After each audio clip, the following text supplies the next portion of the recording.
না বুঝে একটা ভুল করছি, সবার কাছে আমি ক্ষমা চাই। আমি আজকে ছাড়ছে যে আমার মেয়ের পেটে বাচ্চা, এই রাস্তাঘাটে চললে পরে বলে যে মেয়ের বাপ। এখন আমরা বুঝতে পারতাছি সোশ্যাল মিডিয়া কি করতে পারে। আমি অনেকবার নিষেধ করার পরেও সে ভিডিও করছে, মানে অশ্লীল সব ভাষায় যেমন এলো এই ভিডিওটি করছে।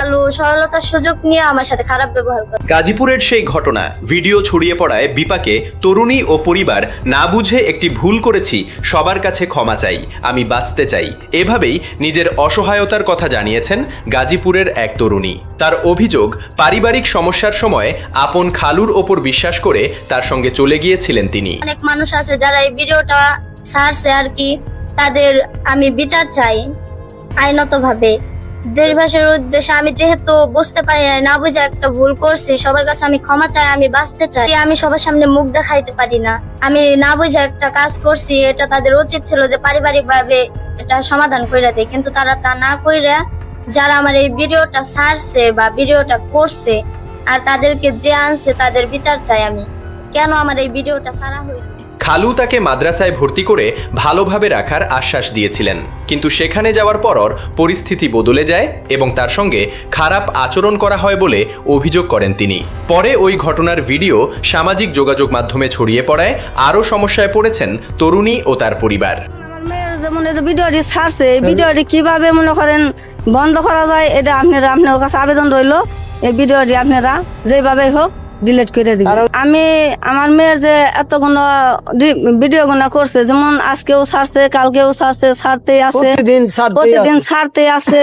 যেমন ধরেন যে আজকে ছাড়ছে যে আমার মেয়ের পেটে বাচ্চা, এই সেই নানান কিছু দিয়ে আপনার ছাড়তেছে, কিন্তু আমার মেয়ে তো মনে করেন এত বড় কাজ করে না। তরুণী বলেন, আমি বুঝতে পারিনি, না বুঝে একটা ভুল করেছি, কিন্তু আমার ভিডিও কেন ছড়ানো হলো? আমি সবার কাছে ক্ষমা চাই, আমি বাঁচতে চাই। তার দাবি, ভিডিও ধারণের সময় তিনি সম্মতি দেননি, বরং বারবার ভিডিও না করার জন্য অনুরোধ করেছিলেন।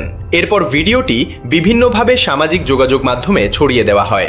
চলতে পারি না, রাস্তাঘাটে চললে পরে বলে যে মেয়ের বাপ, কারণ হলো বুড়া নাই জোয়ান নাই, তারা ফোন দিতে আছে। আমি তো আর বাজারে মনে করেন যে কাঁচা বাজার আর বিক্রি করতে যাই না, কারণ মেয়ের লাইফ। তারপরে ধরছিলাম আমি শিখের পারছিলাম যে তোরা ইন্না করিস না, আল্লাহ খোদার দোয় না, আল্লাহর কাছে কইছিলাম আমার দৌড়ান দেয়, আমার দৌড়ান দেয় কয় কি মহিলা খাতা হবে, এই মহিলার পাড়ার একটা মানুষের বুকলে যাবে দেব না, এই মহিলা খারাপ।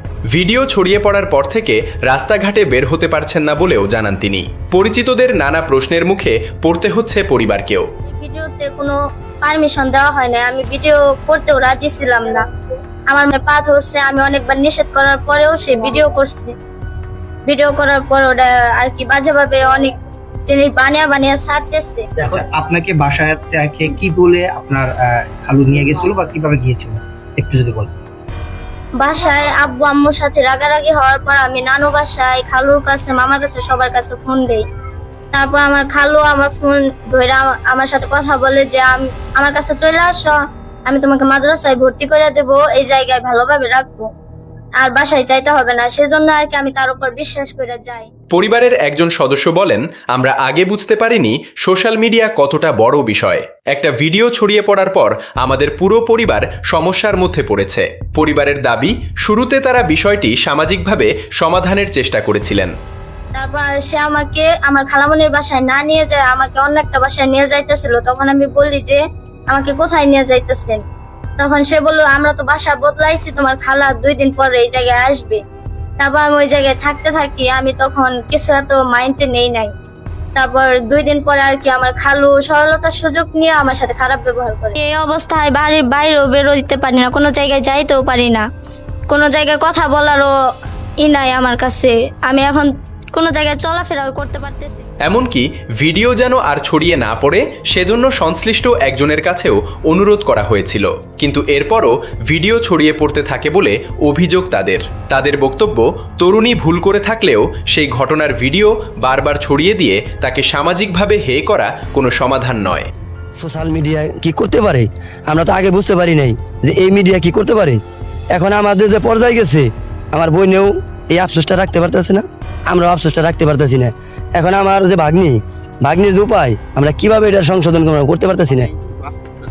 আত্মহত্যা হয়ে গেছে গা, তো এই কিভাবে কি এটা সমাধান করবো, কোন আমরা সঠিক সিদ্ধান্ত পাইতেছি না। সামাজিকভাবে আমরা খুবই ঝামেলায় আছি। যদি কিনা কোনো আইন প্রশাসন কোনোভাবে এই সোশ্যাল মিডিয়ার এই এই জিনিসটা আমরা বুঝতে পারি না প্রথম অবস্থায়, এটা যদি কোনোভাবে বন্ধ করা যাইতো তাহলে আমরা একটু শান্তি পাইতাম। কারো ব্যক্তিগত বিষয় নিয়ে অনুমতি ছাড়া ভিডিও তৈরি ও প্রচার করাও ঠিক নয়। পরিবারের পক্ষ থেকে সামাজিক যোগাযোগ মাধ্যমে ছড়িয়ে পড়া ভিডিওগুলো সরিয়ে দেওয়া এবং যারা অনুমতি ছাড়া ভিডিও ধারণ ও প্রচার করেছে তাদের বিরুদ্ধে আইনগত ব্যবস্থা নেওয়ার দাবি জানানো হয়েছে। টোটালি ভিডিওটা বন্ধ রাখতে বলছিলাম একবার, টোটালি এই ভিডিওটা। আমাকেও একটা সমাজ আছে, আমার এলাকা আছে, ওয়ার্ডের চেয়ারম্যান আছে, মেম্বার আছে, আইন প্রশাসন আছে, ঠিক আছে না? এই সমস্ত ব্যবস্থা নেও, কারণ মিডিয়া করলে তো মনে করেন ও বাচ্চা বলাবানো তো বুঝতে আছে না, ও অবুঝভাবে একটা কাজ করছে, তাহলে অবুঝভাবে কাজ করে হ্যাঁ ওর জীবন ওর একটা সুযোগ দেওয়া উচিত না? আমার যে বোন, মেয়ের যে গার্জেন ওরা মনে করেন ওই জিনিসটা মানে নেই, নামেই না। আমি নিষেধ করছি, যারা এই ভিডিও করছে তাদের আমি পায়েও ধরছি, ডাইরেক্ট পায়ে ধরছি। তারা বলেন সবারই মান সম্মান আছে, মানুষ ছোট হোক বা বড় হোক সবার সম্মান আছে। কারো ব্যক্তিগত বিষয় নিয়ে এভাবে ভিডিও বানিয়ে ছড়িয়ে দেওয়া ঠিক নয়। হয়তো খালু একটা কিছু করছে, ওখান এটা কিভাবে সংশোধন করানো যায়, ওখানে আপনারা সবাই মিলে এটা আমার সংশোধন করে দেন, এটা আপনার কাছে আবেদন রইল। আপনারা পারিবারিক ভাবে তো চাইছিলেন যে এটা পারিবারিক ভাবে সমাধান হয়ে যাক, তা তো হইলো না। এখানে আপনারা এই পারিবারিক ভাবে তুপার জল খবর দিছে, কারণ তুপার জল রে আমার শাশুড়ি আবার কইছে যে আমার ভাই করে দিবনি, হারিয়ে গেছিল, এটা ভাই করে দিব, বের করে দিব, যেভাবে হোক, ওখানে আপনার যে পুলিশ দেওয়া হোক, আর্মি দেওয়া হোক, যেই দেওয়া হোক, আমার মেয়েটা আমার ওই কাছে এনে বিশ্বাসে দিব। কইছে আমার মেয়েটা পাইছি, যেহেতু আপনার দিয়ে বিজ্ঞাপন দিছি যে মেয়ে হারান গেছে, আমার মেয়েটা পাইছি, তাকে বলতে হইব না? এই ঘটনায় পরিবারের দাবি ভিডিওগুলো সরিয়ে প্রকৃত ঘটনা তদন্ত করা হোক এবং দায়ীদের বিরুদ্ধে ব্যবস্থা নেওয়া হোক। সম্মান ইজ্জত সবারই আছে, আমি মানুষ ছোট হোক বড় হোক সবারই তো ইজ্জত সবার আছে, তো ইজ্জত আছে, ইজ্জত আছে। আমরা কি মানুষ না? নয়? আমরা তো মানুষ। যেমন অশ্লীল সব ভাষায় যেমন এলো এই ভিডিওটি করছে, এই ভিডিওটির আমরা বিচার চাই। কেন ছাড়লো এটা প্রশাসনের কাছে আমি বিচার চাই। তাদেরকে ডাকিও নেই, আমি কোনো অনুমতি দেই নাই। সাংবাদিকটা এই ঘটনাটা ঘটাইছে, সে শুধু ভাইরাল হওয়ার নেশায়, কিছু ভিউ দিয়ে কিছু পয়সা কামানোর নেশায় এই ভিডিওটা করছে। সে কোনো সাংবাদিক না, আমি যতটুকু জানি সে একজন কন্টেন্ট ক্রিয়েটর। তো এই যে আমাদের এলাকার যে ইজ্জতটা সে নষ্ট করলো, এই জন্য আমি প্রশাসনের দৃষ্টি আকর্ষণ করতেছি এবং তার এই নিউজগুলো প্রচার করার তার এখতিয়ার আছে কিনা সেটা আমি প্রশাসনের দৃষ্টি আকর্ষণ করতেছি, সেটা যেন তারা যাচাই করে দেখে। একটি ভুলের কারণে কাউকে সমালোচনা করা যেতে পারে, কিন্তু সেই ঘটনার ভিডিও বারবার ছড়িয়ে দিয়ে একজন মানুষের জীবন আরও কঠিন করে তোলা কোনো সমাধান নয়। এই ঘটনায় আপনার কি মতামত কমেন্ট করে জানাতে পারেন।